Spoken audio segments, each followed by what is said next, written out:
Kagulat World. Buong mundo ginulat. Hindi lang sa singles, pati sa doubles, nag-aalab ngayon si Alexandra Ayala sa Mutua Madrid Open. At ang mas nakakagulat, hindi siya nag-iisa. Kasama niya ang Turkish rising star na si Zeynep Sönmez. At mukhang may kaibang timpla ang tandem na ito. Chemistry, connection, at confidence ang puhunan nila. At ngayon pa lang ramdam na ng buong tennis world ang impact. At nitong April 23, walang kaawa-awang dinurog ng Ayala. Sönmez duo sina Chan Hao-ching at Fanny Stolar sa dominanteng 6-2, 6-2 na panalo. Hindi ito basta panalo kundi isang malinaw na statement na may paparating na bagong puwersa sa doubles scene. Mas lalong umiinit ang usapan dahil sa susunod nilang haharapin, ang seeded pair na sina Taylor Townsend at Katrina Siniakova. Ibang level na ang kalaban, may championship pedigree at experience. Kaya dito masusubok kung hanggang saan talaga ang kayang abutin ng tambalan ni na Alex at Sönmez. Hindi lahat ng partnership sa tennis ay gumagana. Pero sa kaso ni na Alexandra Ayala at Zeynep Sönmez, malinaw na may espesyal. Ang pundasyon ng kanilang tandem ay hindi lang talento kundi tunay na relasyon na nagsimula pa noong 2023 sa ITF circuit. Doon nabuo ang tiwala at pagkakaintindihan.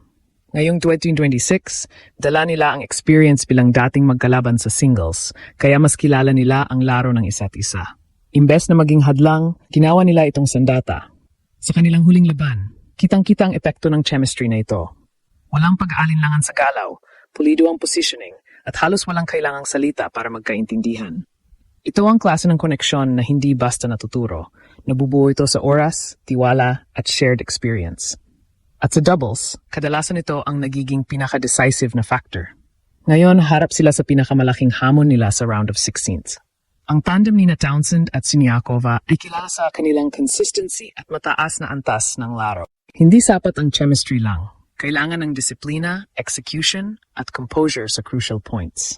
Para kina Alex at Zeynep Sönmez, ito ang pagkakataon para patunayan na hindi lang sila feel-good story kundi tunay na contenders. Malaki ang advantage nila sa momentum. Galing sila sa dominanteng panalo at mataas ang kumpiyansa. Wala rin silang pressure kumpara sa seeded pair, kaya mas malaya silang makakalaro. Sa ganitong sitwasyon, kadalasan nagiging delikado ang isang underdog team. Kapag napanatili nila ang kanilang agresibong net play, malinaw na komunikasyon at tamang decision-making, may tunay silang tsansa na gumawa ng malaking upset. Habang umiinit ang kanilang doubles campaign, may isa pang malaking laban si Alex sa singles laban kay Elise Mertens. Galing siya sa solid na panalo kontra Anastasia Pavlyuchenkova na nagtulak sa kanya sa susunod na round. Ipinakita niya ang kanyang maturity at kakayahang mag-adjust sa clay court. Bagay na mahalaga sa isang torneo tulad ng Madrid. Ang tunay na hamon ngayon ay ang balansehin ang dalawang kompetisyon. Magkaiba ang demands ng singles at doubles at dito masusukat ang kabuuang development ni Alex bilang isang elite player. Sa singles, kailangan niyang umasa sa sarili niyang lakas at diskarte.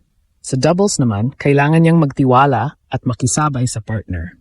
Ramdam din ang suporta ng Madrid crowd sa kanya at ang energy na iyon ay naging dagdag na lakas sa kanyang laro.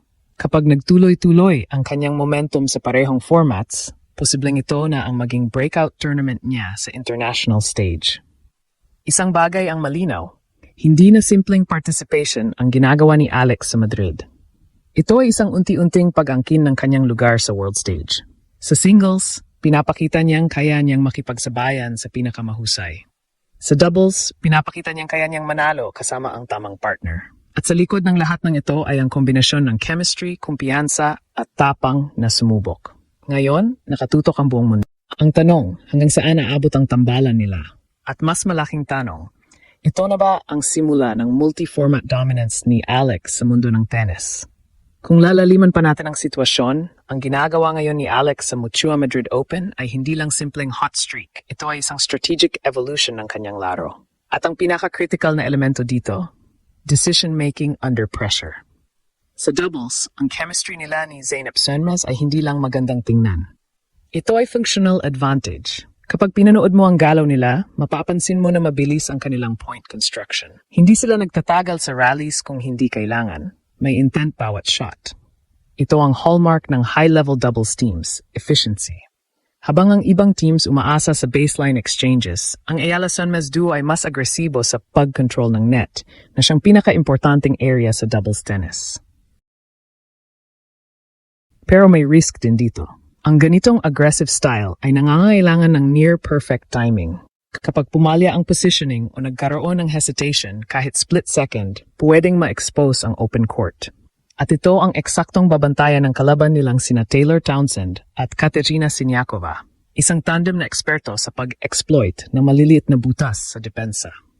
Dito papasok ang adaptability. Kung mapipilit sina Alex at Sunmez na maglaro ng mas mahahabang rallies, kailangan nilang patunayan na kaya nilang baguhin ang tempo ng laro. Hindi pwedeng one-dimensional lang. Ang tunay na contender sa doubles ay yung kayang mag-adjust depende sa flow ng laban. Mula sa fast net play papuntang controlled baseline exchanges kung kinakailangan. Sa kabilang banda, napakalaking factor din ng schedule management. Ang pagsabay ng singles at doubles ay hindi biro, lalo na sa clay courts kung saan mas mahahaba ang rallies at mas physically demanding ang bawat laban.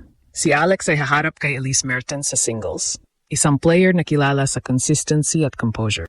Ibig sabihin, hindi lang physical ang laban kundi mental endurance din. Kapag napagod si Alex sa singles, posibleng maapektuhan ang kanyang sharpness sa doubles, lalo na sa net reactions at split-second decisions. Pero kung mapapamahalaan niya ito, may balik na epekto. Ang confidence mula sa singles ay pwedeng magdala ng momentum sa doubles.